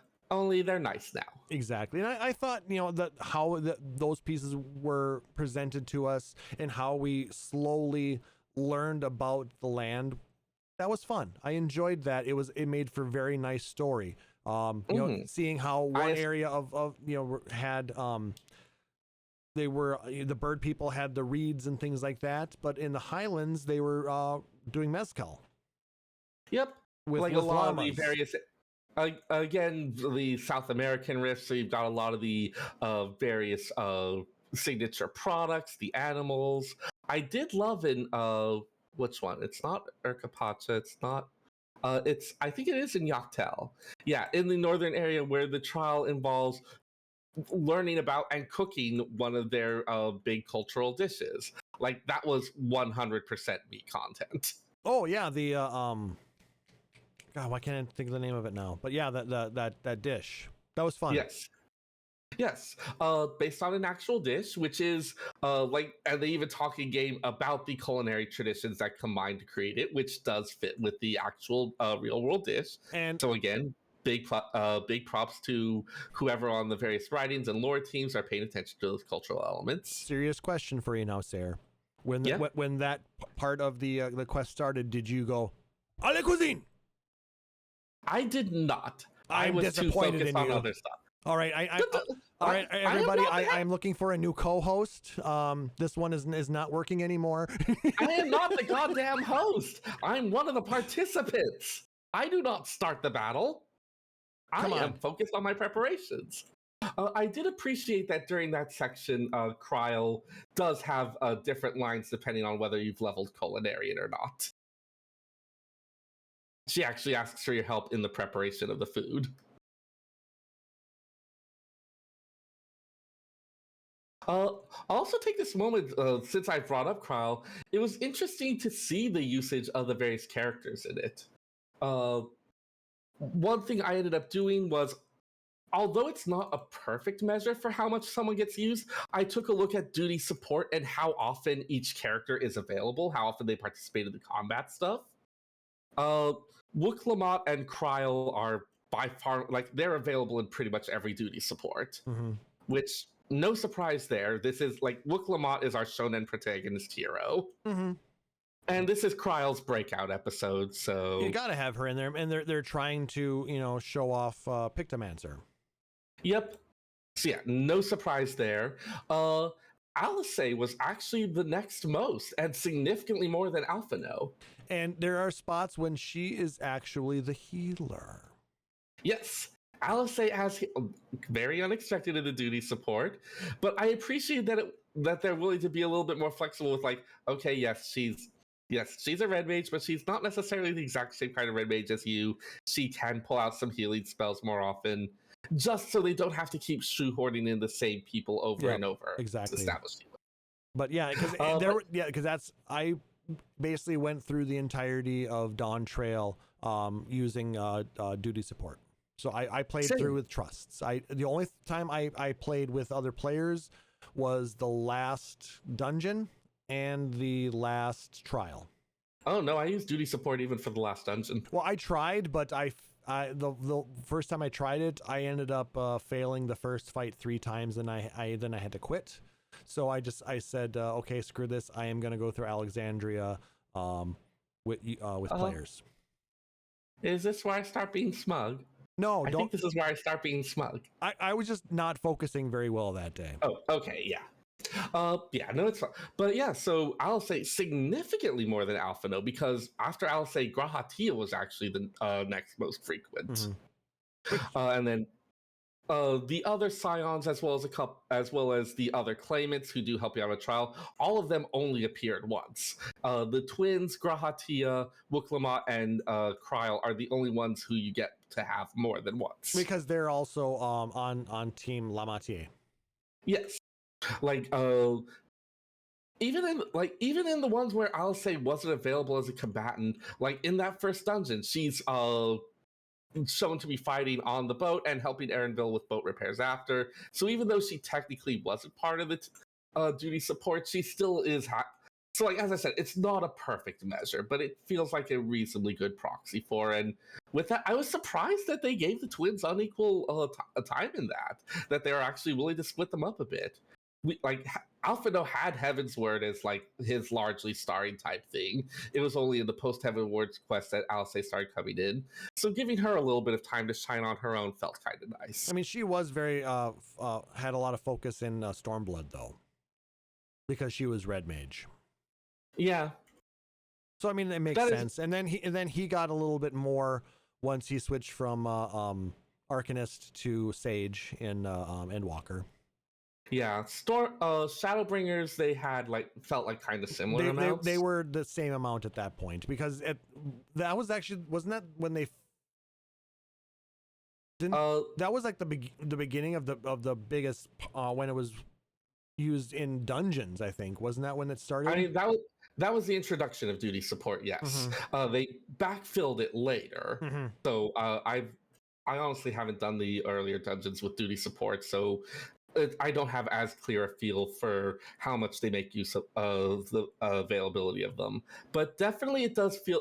I do appreciate that they're willing to decouple the twins from each other, let each one of them take the spotlight from time to time. Yeah, because they are very different people. Mm-hmm. Which it's nice to see their development as well, because in 2.0 and 3.0, they basically seem like Tweedledum and Tweedledee. Yeah, I'm sorry, guys, but they kind of were a little bit more shallowly written. I did definitely appreciate in this one, Alcé being very pleased that for once she got back before us, and then being like, wait, it's because you did a second task, isn't it? Poor Alcé. She always tried to outdo us. Yeah. Oh, she aims high, and I respect her for that. So yeah, so we go through this entire quest line where we are trying to follow the footsteps of Gulul Jaja.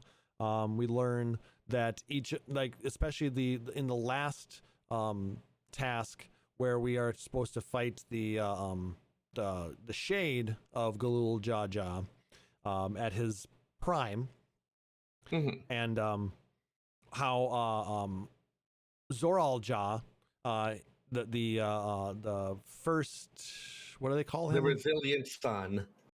But yeah, they each have like a title: the first, the second, and the third. What? Oh yes, Promise. The first promise.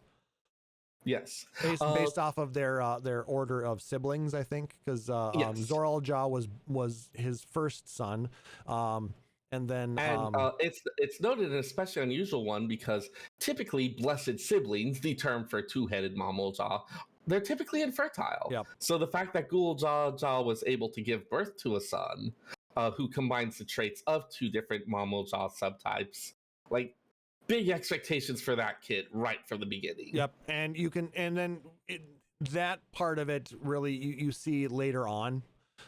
That's something they explore later. Yep. Because he feels that he has to do everything by himself, that he has to prove that he is worthy to succeed as father. Yeah, it actually is that before he had been kind of a little bit of a nuisance. Sometimes, okay, he's a bit taciturn, but not necessarily too bad. It is that last trial at Mamuk, which the leader of Mamuk actually sets as this fight against this shade, again, to kind of show off the power of blessed siblings, this thing that only Mamuk can produce. Like, he clearly had set up the trial expecting that only Bakul Jaja would be able to do it. Yep. We do get to learn a bit more about the Blessed Siblings, the reasoning for all that, the troubles that Mamuk has been struggling under, and how they view this as kind of this desperate attempt to improve their lot in life. Yeah, and that's what actually that was another one that the actual resolution to that felt like it was wrapped up a little too quickly and neatly. Yeah, a lot of them were like that, but I mean that's what we had to do for each of the different trials is investigate what's going on. You know, look at their way of life, see how things were compared to how things are, and see if you can figure out a way to improve.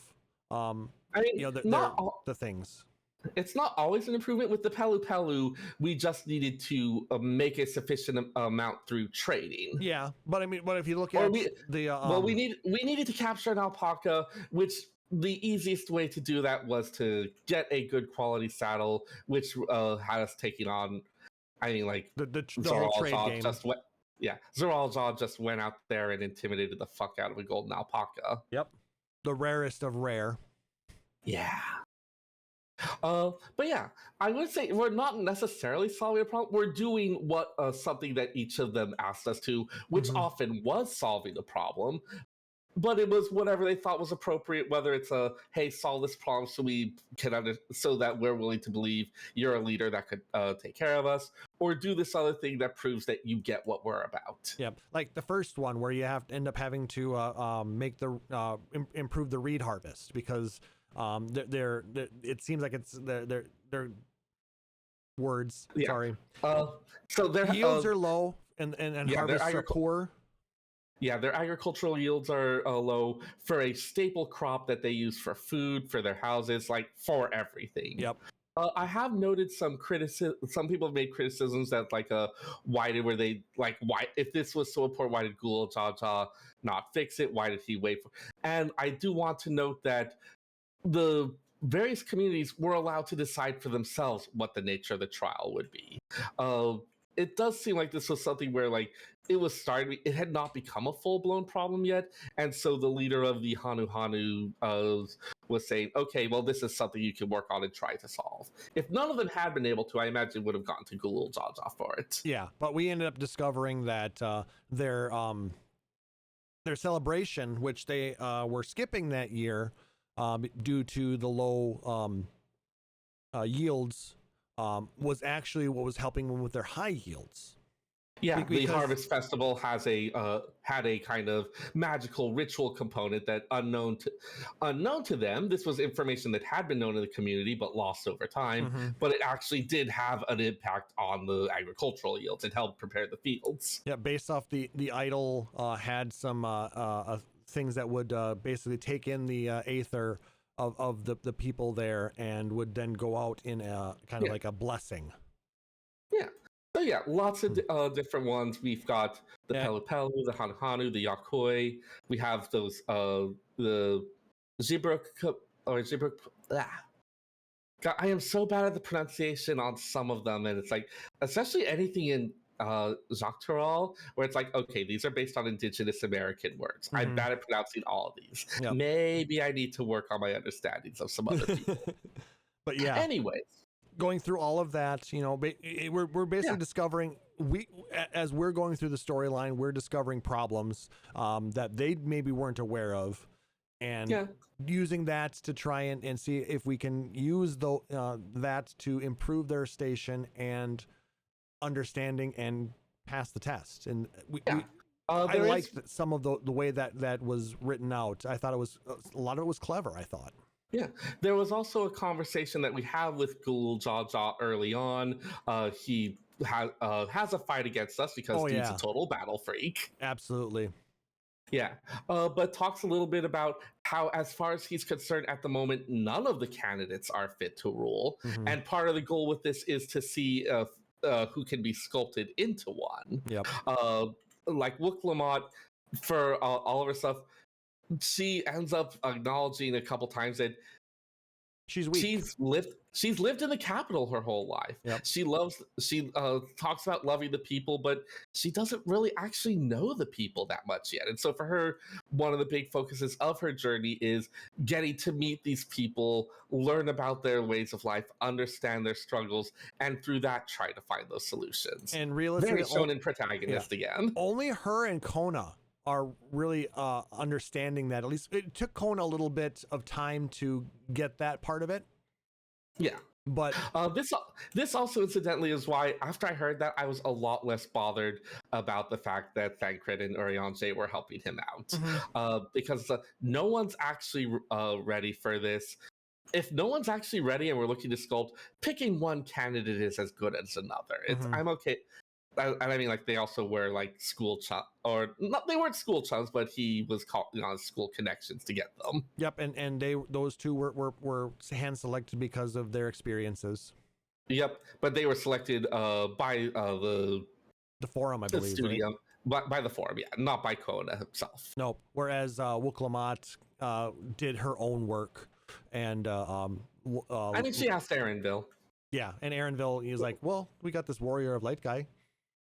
Yeah, I guess he's not so bad, but you know, his friends are really annoying, but they're friends, I should say.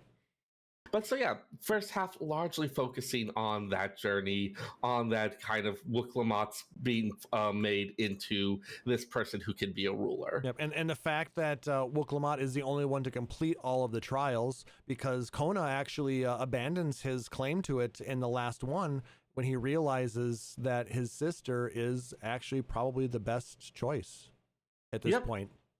Which means, of course, she has to do the usual shonen. Again, I am never going to stop referring to her as a shonen protagonist. 100%. She 100% is. But she absolutely does the thing of saying, okay, now that it's done, why don't you rule with me? And realistically, that made sense because, you know, the current Dawn servant is a blessed sibling, and there's the voice of reason and the voice of what's the other one? Resolve. Yeah. So the voice of reason is the magical two heads. Yeah. He literally has two heads that can confer and discuss problems. And so point out that, like, yeah, she's not so great for the reason and thinking type stuff. I do love that, again, like, as part of it, she carved a new steel with the thing of the two Dawn servants, and she went to all the trouble to do that, but didn't actually ask Kona first. I mean, little bit dumb, also 100% in keeping. Yeah, that's 100% her. The fact that he was just kind of flabbergasted when she dropped the bomb on him and was like, what? But no, I mean, we knew it was going to go there.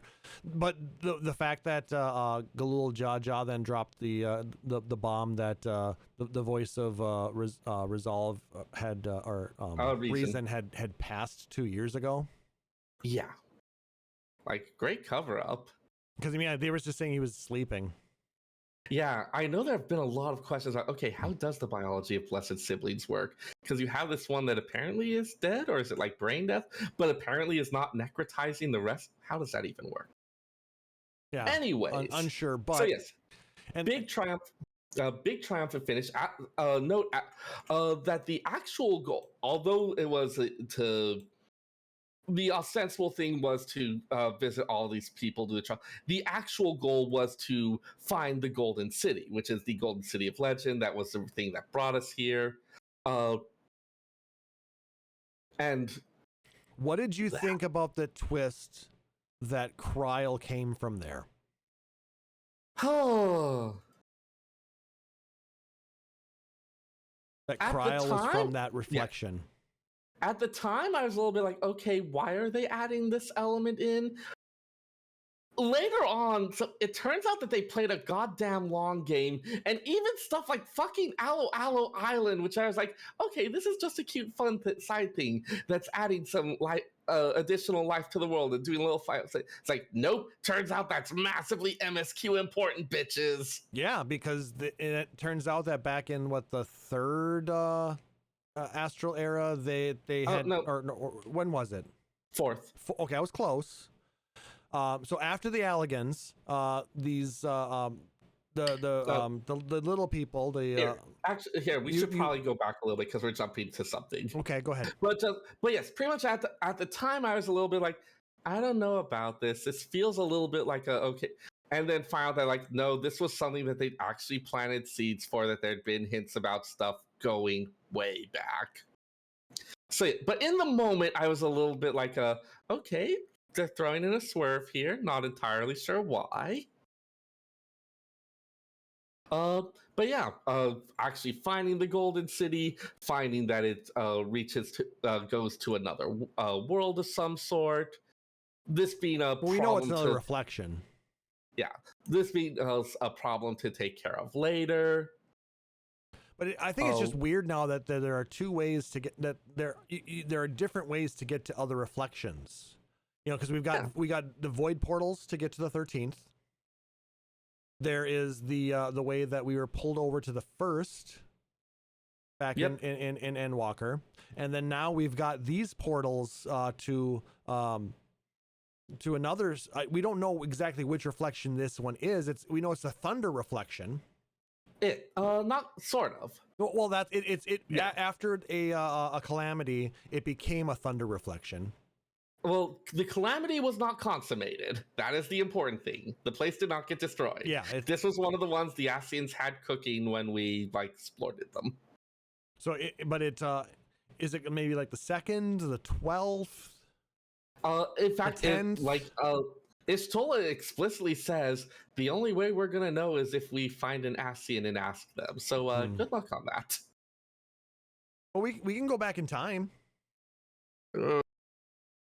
We can go back to when they weren't even Ascians yet. That will definitely work.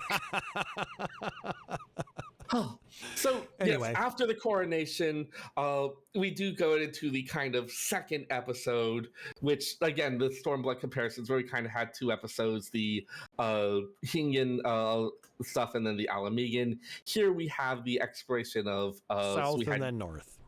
Yep, we had Yoctoral, and now we have Zaktoral. Which this is one, it's kind of North American type of place. Yep, a lot of Wild West. Yeah, American West, Southwest, frontier town. We have some full-on frontier towns, complete with gunslinging sheriffs and the like. But I mean, it does the music changes to a more of a Western style. Yep, we have. So I thought that this part was going to end up being just an exploration of the northern part, and we take Aaronville to see his mom, or his mentor. Wow, that ended up being an interesting one, huh? Yeah. Because in the middle of all of that, the whole thing gets disrupted with a strange thunderstorm, ending in the appearance of a giant dome of electrical energy, like in the northern reaches through the train tunnel. Pretty much where Aaronville's home land is supposed to be.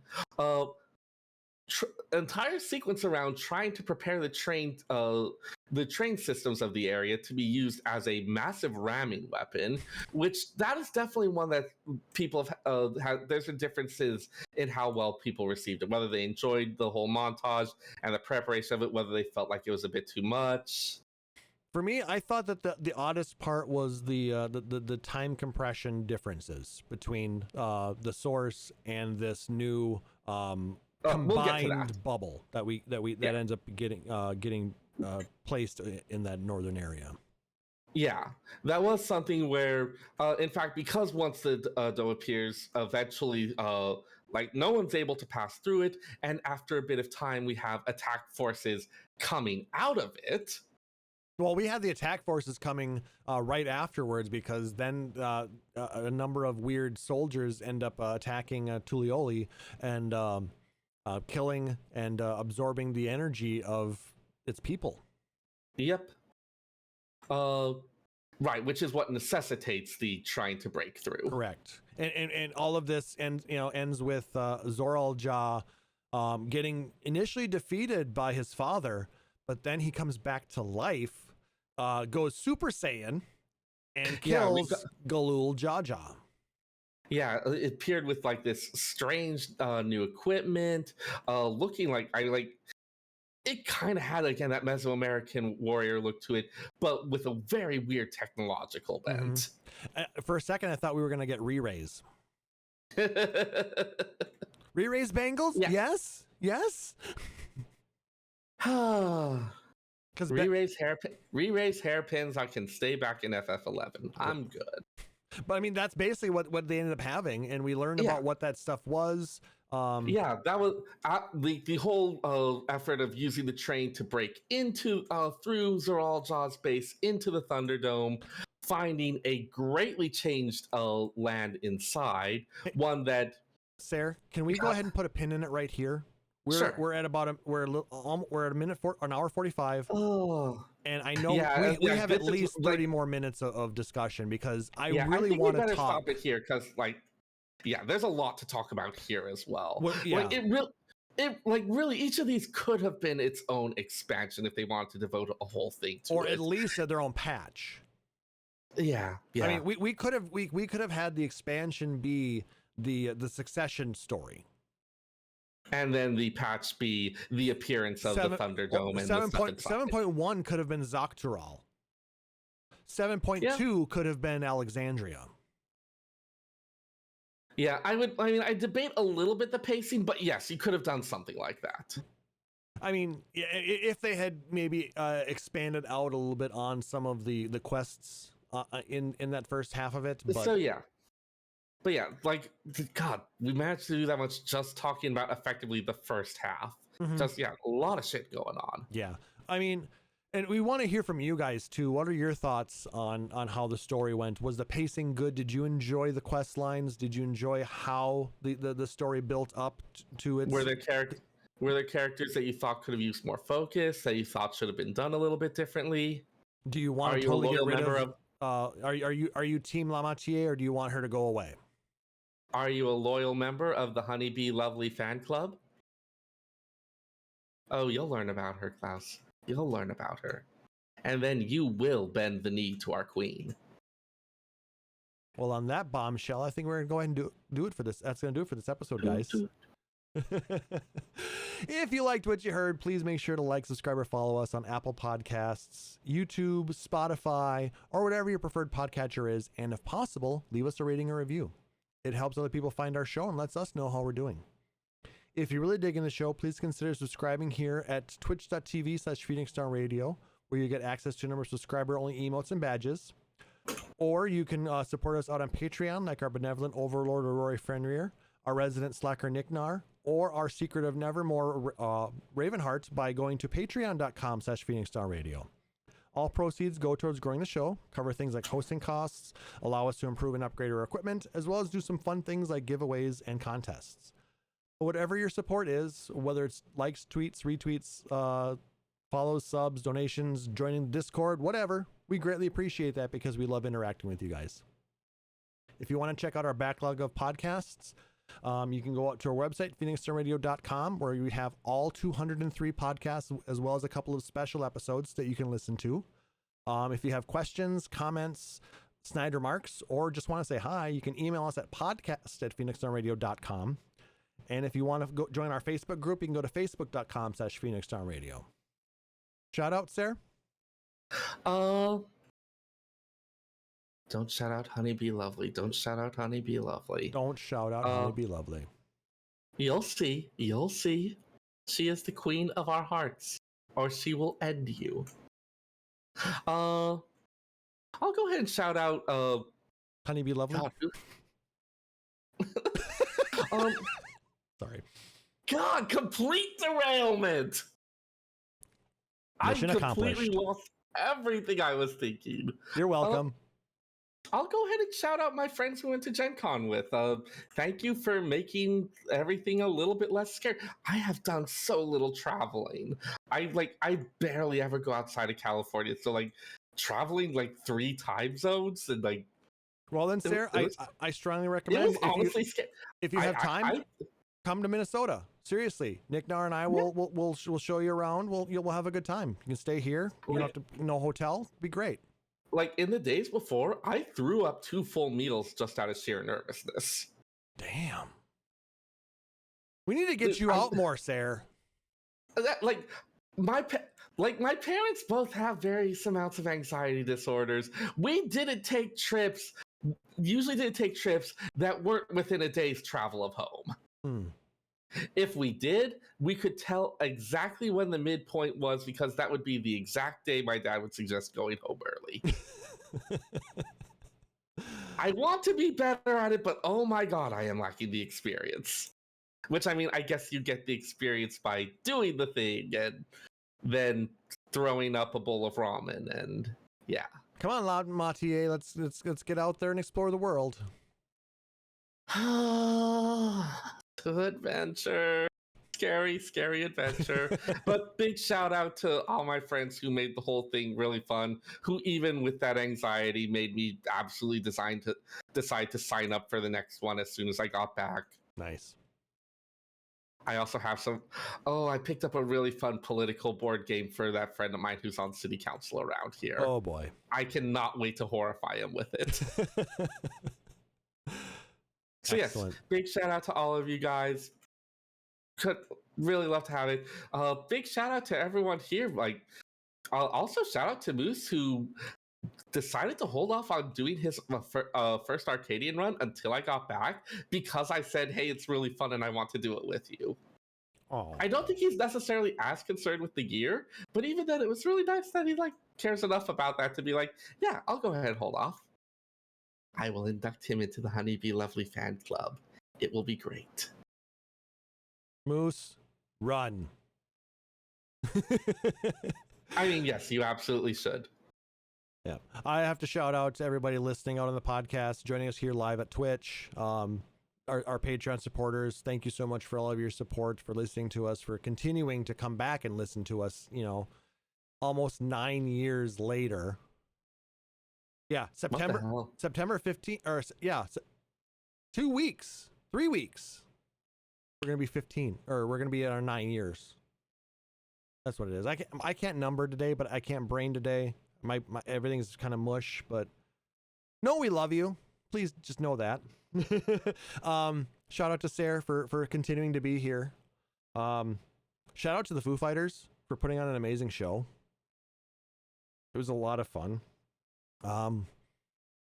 Yeah, like I said, it's been a good time. Like I said, I haven't played 14 as much as I have in the last month and a half. So it's nice to get back into it a little bit again. I'm probably still not going to jump into it a ton just with everything going on in life.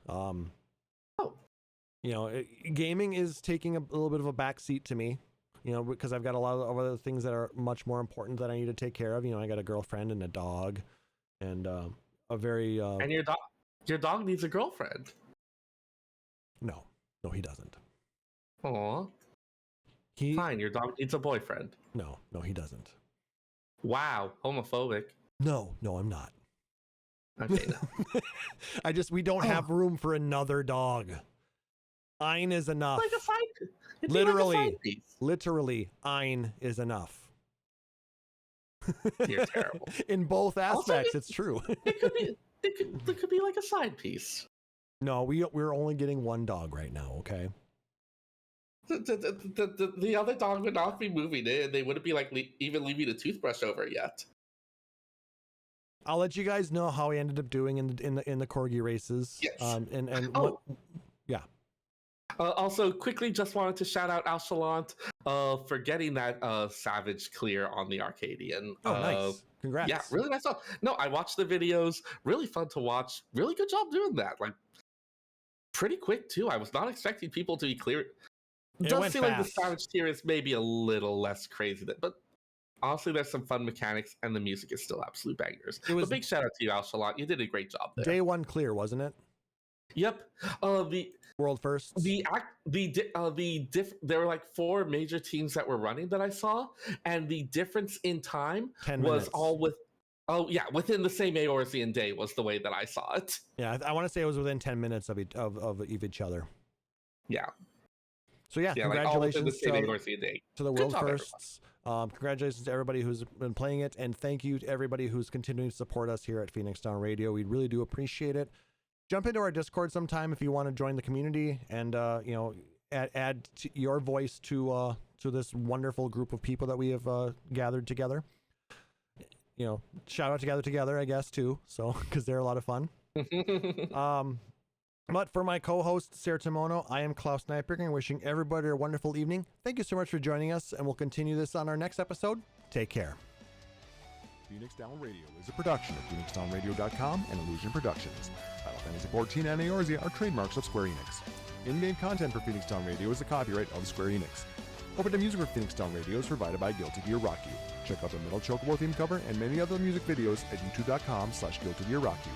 Closing music for this episode is provided by Guitar Wanker 90. Please check out their full version of Matoya's Cave and other rock video game covers at youtube.com/Guitar Wanker 90. The views and opinions expressed in this episode are those of Phoenix Down Radio and its hosts and do not reflect the views of Square Enix.